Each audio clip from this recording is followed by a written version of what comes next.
this is a truly maybe the best festival out there. It's so much fun, and it's a great town.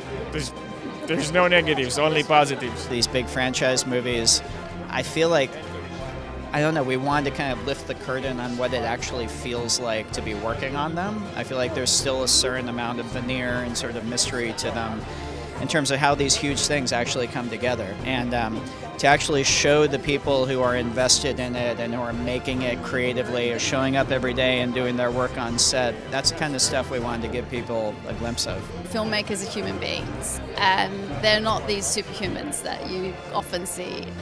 It's not just a movie, it's Star Wars. And there's something that's, it's iconography, it's nostalgia, it's emotional resonance that it has with a lot of people. I think that's what made it exceptional, and that's why I was kind of drawn to it. I as a filmmaker, you like to take on big subjects and big institutions, and it doesn't get much bigger than Star Wars. It'll be endless, and here long after I'm gone. But I mean, I like being in the audience. It's a lot less stressful. That's why I like Rogue One so much. There was 100% less me. Congratulations on that film. That was amazing. At what part of the process did you either agree, or how did the documentary sort of come about? Like, let's. Yeah, I'll start that. Yeah. I got an email from Ram's office, from Tylie and Ram, saying, would I like to come in to have a chat about doing a documentary? And then I picked myself up from the floor and then made my way into Pinewood Studios as quick as I could. And over a 5-month period, I think, or 4 months, we had about 9 meetings. And it was a slow process, you know. But it was kind of like, I suppose what we were doing is learning a little bit about ourselves, how it could work, the methodology of it. And I suppose what we wanted to achieve, really. So, and the good thing is that these guys are quite good filmmakers. So it felt more like a kind of a joint venture and something that we wanted to do that hadn't really been done before. Yeah, it was, yeah. I mean, we were lucky enough to get Anthony. I mean, from the very start, Ram and I kind of, you know, we knew we wanted to. I was thinking a lot about, there was an amazing behind-the-scenes thing they did on Return of the Jedi that was all about the creature work behind Jabba's palace, and that was on TV a lot when I was a kid. And it really showed you how they did all of the creatures, and I remember what an impact that had on me. But then also we talked about the amazing behind-the-scenes doc that they did on Magnolia, the Paul Thomas Anderson movie, and docs that really really get you into the process as opposed to trying to just promote the outcome of the process, I guess. And so we knew we wanted a filmmaker with a perspective to come in, and we were lucky enough to. Hey, did you know that I climbed up inside Jabba the Hutt? Be careful, the context matters. No, I asked for permission first. But I just wanted to know what it was like to be inside there. It was like a sauna bath, you know? You could lose weight at work. I also climbed into the bantha in, what were those ramps? Is that what that was? Yeah, whatever they called it. But it was outside the cantina in North Africa.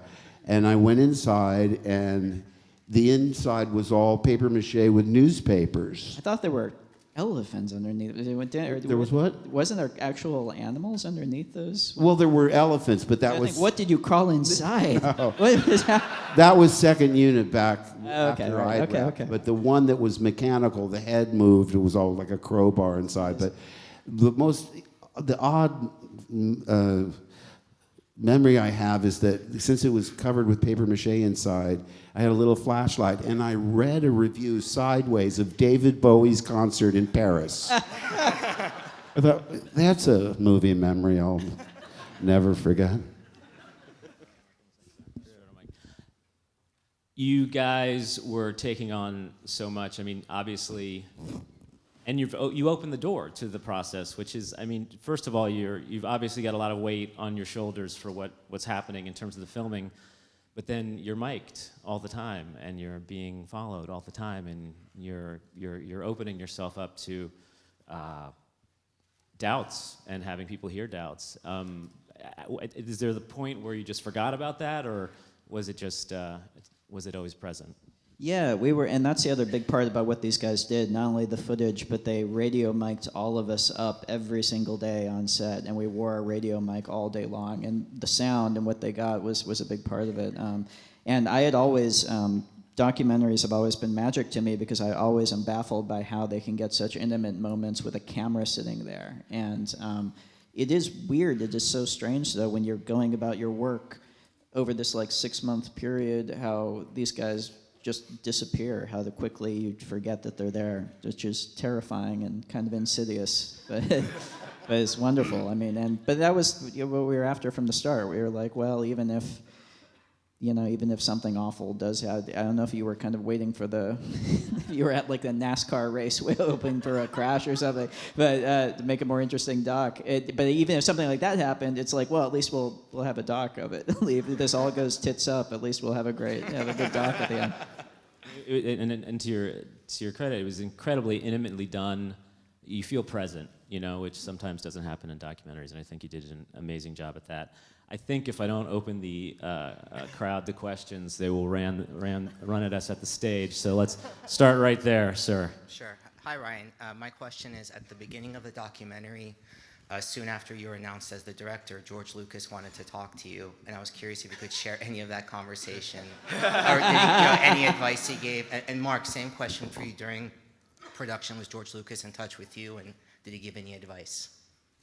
It was a really gracious kind of like, trying to think of like a equivalent to it. It was kind of like a good luck kid type call, but in the most incredibly gracious, wonderful way. He was just, especially given how personal, like Kathy was talking about in the movie, how personal these movies are to him. The fact that he was able to reach out and just kind of, give that kind of goodwill at the start of the process kind of meant everything. Well, when George told us I was with Carrie, and he said that they wanted to do another trilogy, and within seconds, Carrie slapped the table and said, "I'm in!" And later said, "Carrie, poker face. Do like me, just act, like you have to think it over." And I really did have to think it over, because there was a beginning, a middle, and an end, and I never imagined, even if they did another trilogy, they'd use the original characters. But when I called him to say, okay, I'm ready to sign up, because I thought, well, Harrison's not going to do it. But when I read that Harrison was doing it, I thought, oh my God, I've been drafted. Because if if Larry and Moe come back, Curly's got to sign. I'll be the most hated man in nerddom. So I called to say I'll do it, and I said, I only have 2 requests. I don't want to do a cameo, and I want a run of the trilogy role. So see how well that worked out for me? Thank you. Hi, Mr. Hamill. I just gotta say, you're my hero. I have one hand, obviously, so you can see how I relate to Luke Skywalker a lot. So, I would wear a fake glove, reenact your scene from Empire, pretend to get my hand cut off. Just thank you for being someone I can relate to. You mean the world to me. Ryan, just thank you for making a brilliant Star Wars film, and just a brilliant film all around. Ryan, it seemed to me in my eyes that the production, despite maybe there may have been a couple of bumps, it seemed to go pretty smooth. What was your relationship like with Kathleen Kennedy, and just it seemed like y'all really collaborated, and she really trusted you both so much. Yeah, that was. Thanks for the kind words, man. That was it. Yeah. What you saw in there, that's how it kind of felt, and it's. I don't know, because it went so well, I guess I'm worried people will watch the doc and think that we sandpapered over all the, but the truth is, it's when we started out, it was like, well, if this goes well, I hope the doc is still interesting. I think it is, because it still gives you that look into it, but what you saw on set with Kathy, I mean, she was there, and she was just a part of the process, and it's collaborative, but I think at the very start we all knew the movie we were making, and that it's like if the first 5 minutes of the first meeting go well with a collaborator, then you know you'll have a good path with them, and you have to kind of trust that first step, I guess. Yeah, thank you. Hi. This is all... Oh. Okay, cool. This is all really inspiring and awesome. I want to say, Mr. Hamill, I think is one of the best performances you've given. I think it's really awesome. My question, it regards just to like the scope of it. Star Wars in general, and this movie in particular, is really broad and big and mythical in terms of performances and writing and production and all that. And so I'm wondering what's the most difficult part of trying to balance that huge scope with the intimacy that you have to have for these personal character moments? Yeah, it's almost too high profile for comfort. I said to Ryan, I'm terrified. You know what he said? I am too. That's when I bonded with him deeply. Because I said, I have to pretend that this is like a small art house film that the critics will rave about, but the public will roundly reject. Because if I really thought about, intellectually, the camera this far from your face and it's forever and you can't go back and change it, I'd just be in the fetal position in a corner. So, as John Boyega said, it's just pressure. You have to act calm. That's how I know I'm a good actor. I look actually nonchalant at times. When inside I'm coiled tightly, So, I forgot what your question was. What's the most difficult part of balancing the huge scope of it all with the intimate moments? Well, because when you get right down to it, it's not Mark Hamill in a big blockbuster film, it's Luke. The hardest thing I had to do was his radical reimagining of that character. So, you had to figure out your backstory, even though it's not important to the audience, it's important to the actor to know, hey, what happened between the last one and this one, where the most optimistic guy in the galaxy becomes a suicidal, cranky old man telling people to get off his lawn. And I was really happy with where I was, I thought, I'm supposed to be in the elderly recluse portion of my career, But the idea of going back is like they say you can never go home again. And in a way, I thought, well, that's not true. Here I am coming home again. But it was a house I didn't recognize at all. So that was the challenge. Hi, thank you for making 2 fantastic movies in this production. I was wondering, at the beginning of the documentary, you guys start off by showing clips from some of my favorite YouTube personalities and internet personalities talking about when you got announced as the director. I was wondering, from the perspective of an actor and a producer and a documentary filmmaker and creating the movie, what is it like seeing the internet rumors, seeing people's responses to the various announcements, and how do you separate that from when you go on set and you have to make the movie itself? Don't go on the internet. In the old days, they give you get fan mail. I mean, you wouldn't get mail from people that say, "Dear Mr. Hamill, you stink. Love, Rachel." Now there's the internet, which God so kindly provided for total strangers to insult you right in your own home. Note to self, don't go on the internet. It is, it's the aspect of it you're talking about, which comes at the beginning and it comes at the end. It is the only time when it's like in Hitchhiker's Guide to the Galaxy, the total perspective vortex, that terrifying thing of shows you, it's the ultimate torture device in the universe because it shows you the entire scope of the universe and there's a little dot that says you are here. It shows you your actual place. And when you zoom back with something like Star Wars and realize the immensity of it, it is really scary. I have to say though, during the actual time that's important, which is the work, it's incredible how quickly and how easily that all goes away and vanishes. And it has to, because you can't have that on your mind. You have to focus in on what feels right to you, what's the story you're telling, what does it mean to you, why are you making these decisions, and why do they resonate with what's in your heart. And you have to pull it all back into that. And weirdly, when you're focused and doing the work, it's not as hard as it sounds to block out all the noise. It kind of goes away naturally. And our fireside chats helped, didn't it? Yeah.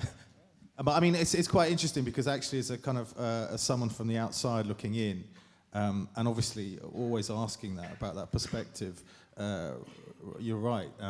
You get kind of completely absorbed in the work. But it's actually quite surprising as well how these guys created this incredible bubble. And it is, you know, and I hope you realise that when you see this film, that it is like a big circus, and these guys are a troupe, and they're very good at kind of insulating themselves, as much as we try to sort of probe and ask them as much as possible about their insecurities. You seem to deal with it very well. You know, every kid, you know, I'm going to go in film school in a year, and like every kid when they're young, they want to, you know, make a Star Wars film. So when you finally got that call and got to make the Star Wars film and was on set, did it ever like click, like, holy shit, I'm making a Star Wars movie? Yeah, several times a day. It was really scary.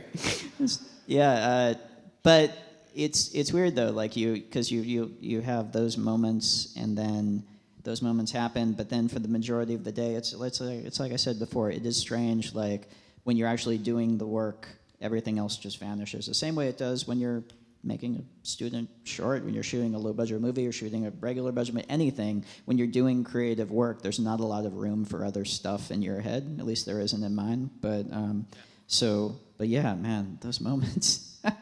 Yeah, it's very unread. Yeah. Thank you. Hi, I just wanted to thank Mark Hamill for being so candid throughout the entire process and skirting all the Hollywood BS, seems like. And congratulations on such an eye-opening documentary as well. My question is for Ryan and Ram. I have one really quick question. It seems it was shot on a hybrid of digital and film? Yeah, it was a mixture. It's probably 70% film, 30% digital. Wow. Yeah. Oh, that's awesome. And my next question is, coming from indie filmmaking and moving to something so high budget, they say more money, more problems. Is it that, or is there an element of comfort involved in it by it being such a high budget? You think Star Wars, you've got an infinite budget, but as we can see, it's not quite that easy. I think making movie, it's pretty much the same process whether we make Brick or we make Star Wars. Clearly, your statement is correct. More money, more troubles, but at the same time, there's comfort in it. So the money allows you to hire the best people in the business, and part of the fun that we had on a daily basis is coming every day to work and experience the craftsmanship of the most amazing people in their department. So that definitely allows us, and it allows you to solve problems, but clearly there's pressure with it. But at the end of the day, the work is the same work, whether we're making Brick or we're making Star Wars. And the stuff that matters, that's actually going to make the movie work or not work, is literally exactly the same, which is, are you connecting with these actors, with these scenes, or these emotional beats landing? So, yeah, it's similar. Fantastic, thank you. Hi, thank you so much for making such a smart movie. I thought it was really just very smart, and thank you so much for the character of Admiral Holdo. I loved her so much. Thanks. So my question is, in the documentary, we see how much love and care to each small detail you gave to the film. So I was wondering if anything that you put extra attention or were very focused on that either didn't come across well on screen or didn't get kind of the critical reaction you were looking for, if there was anything to that effect. And then on the opposite side, was there anything that maybe you kind of glossed over that got a big reaction? It's really hard for me to say, because it's weird, because I can only watch, I mean, first of all, in terms of like reactions from everyone, whether it's critical or audience, because it's a Star Wars movie, you're talking about such a wide, broad spectrum, which is, awesome. But it's hard to kind of say, oh, I expected this, but I got that, because you get nearly everything. In terms of just my watching it, and this is why it's so wonderful watching this, it's strange, and anyone who makes movies or creates anything knows this, you watch it. It's not, you can't separate and kind of watch it through different eyes. So when I'm seeing it, I'm seeing a million things that I tried to pay attention to that, like, oh, I don't, but I have no idea how any given audience member is taking it in. So I'm sorry, that was a bad answer, I guess, but yeah. Thank you so much for this documentary. I had no idea of how much work and time came into the process of making it all down to the little bitty details. It was amazing. That's why the end credits are an hour and a half long. Yeah. My question is for you, Mr. Hamill. In the documentary, you were very vocal on your distaste for Mr. Johnson's take on your character Luke. And It wasn't, no, it's not distaste at all. Okay. It's just a Luke that I didn't really understand. I mean, obviously, a lot's happened between, but I had to, like I say, make up backstories that, besides picking, thinking that Kylo Ren, picking the new Hitler to be the next hope, that's on me. But there had to be more to me to justify even cutting off my telepathic communication with my sister. So, I mean, but that's my job. I mean, I'm not the one that, and there were practical things, because JJ had a much different vision for what was going to happen in 8. The first thing I said to Ryan is, I said, how are we going to explain me being in my Jedi ceremonial robes when I first meet Rey?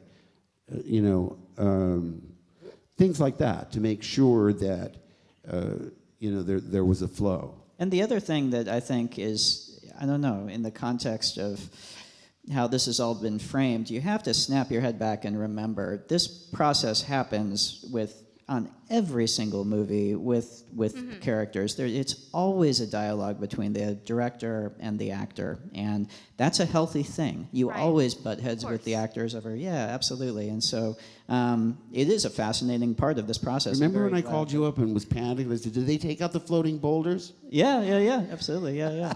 Because when we were shooting the end of 7, JJ goes, and we'll have a couple of floating boulders to show Luke's force powers emanating from him.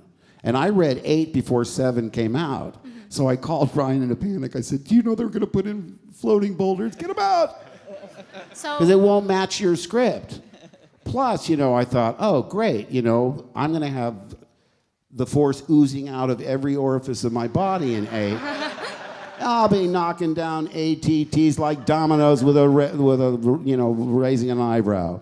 And I won't even have to train that hard, because I'll just do this, and the ILM guys will put the force lightning coming out of my fingers. I trained for 12 months for 7 before I read the script. And let me tell you, I went twice a week, I was never late, and I never canceled. And I would drive to the gym. Carrie had the equipment installed in her house, and still they'd come to the door, and she goes, oh, is that today? I'm not in the mood. Which is so Carrie. So I love it. my wording was incorrect. Maybe the best word is... No, sorry, finish your question. Sorry, we jumped on that. I apologize. Maybe the best word was confused. There's a lot of feelings here. Yeah. I know. She asked a legitimate question. I complained about having Sorry, to what go was to your the gym question? for 12 months. It's okay. Maybe my wording was wrong. Confusion, maybe, or maybe not directly getting what Mr. Johnson was going at with Luke's version. So my question was, if you were in the director's chair, if you were writing the script, what would be your take on Luke Skywalker for Oh, this? I want to hear this. No, listen. What would you do, motherfucker? Yeah. No. Well, I told Ryan, I said, listen, I have lots of really terrible ideas I'd like to share with you. And maybe from 1,000, you'd find 1 or 2 you'd like. But I was no different with George. I read Return of the Jedi. I said, wait a second. I thought I was heading towards the struggle of going to the dark side. I lost a hand. I'm now dressed in black. I've got a glove. I see the trend here. But, you just have to, you're just an assistant to the chef. He comes up with the recipe. We have to cook it and hope that the audience finds it the most delicious thing they've ever tasted, And hopefully they don't go, ooh, I can't even eat this. So, I'm like a lot of you. I mean, I feel an investment in it. I feel like a certain sense of ownership, which is a joke because I don't own it. Now Disney does. But, you care, and that's what happens with these films. And I'm sorry I lowered my guard and expressed my misgivings about it, because that belongs in process. That doesn't belong to the public, and I feel bad because I made that statement before I saw the finished film, you know? And I mean, even though I read the whole script, you're working on puzzle pieces and you don't see the whole thing assembled until it's done. And I just think, you know, it's a stunning film. It's challenging, it's surprising, it has humor. It's probably the most complex Star Wars film since maybe Empire. So, you know, the thing is, you know, again, my job is not to do anything but try and, I have to put aside my feelings and try and realize the director's vision the best I can, and, you know, what else can you do? And like I say in the doc, it really comes from the heart, is that the fact that through the whole process, because ultimately at the end of the day, you always are going to have back and forth with every actor about the character. You're going to agree about stuff, disagree about stuff. The fact that Mark gave the emotionally powerful performance that he did in this movie, and the fact that only comes from completely committing yourself to putting that story onto the screen and to connecting with that version of the character. And the fact that Mark put that trust, I guess, into me, I mean, it's but even the things that I said, like, well, wait a second, you know, I'm going to burn down the library. Don't try and stop me, you know. And then Yoda raises a finger, does it for me, and I go, but this is just sacred Jedi text. Hey, make up your mind. That's Luke. But yeah, that's what I'm saying. I said, oh, okay, not only is he a broken man, he's certifiably insane. No, I can play that. Typecasting. Thank you. We only have time for one quick last question. I'm sorry to everybody waiting in line.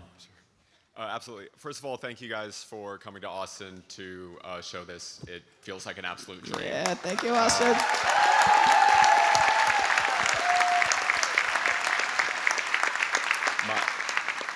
My question is directed primarily at Mr. Johnson. I know apart from the great characters in Star Wars, a lot of us are drawn to it because of the mythos, the Jedi, Sith, light versus dark. What did it feel like writing for a movie that in the Star Wars canon some people feel is more like a religious text than it is a movie or a story or a film? Well, I feel that way too, weirdly. Like, I grew up, you know, and any of us who grew up with this, it's not that just you grow up with some movies that you love. The fact that when you're a little kid, the Jedi and the myth of the Clone Wars and the mystery of that and the mysticism of the Yoda scenes that as a kid especially are genuinely scary, that feeling of power, the fact that connects up to something within you, I think that, yeah, it does make it scary coming into it, saying, okay, now I'm going to tell a story in that context. It also, though, I can't imagine doing it if you didn't have that feeling, if you didn't take the Force and the Jedi and the character of Luke Skywalker seriously enough to invest in them and say, okay, what is the actual next step for this and the mythic sense of it, you know? So yeah, it makes it daunting, but I think it also is what allows you to connect up with it. And what is happening? Oh, it's counting all the empty seats. What gives here? I'm counting the house. Anyway. Thank you. I just want to take a minute to point out the quality software in the front row. That is unfortunately it. You guys, this is up for an audience award. Please take the time to vote for the film. Yes, thank you for coming. Filmmakers. Thanks everyone. Ryan, Mark, Anthony, Ram.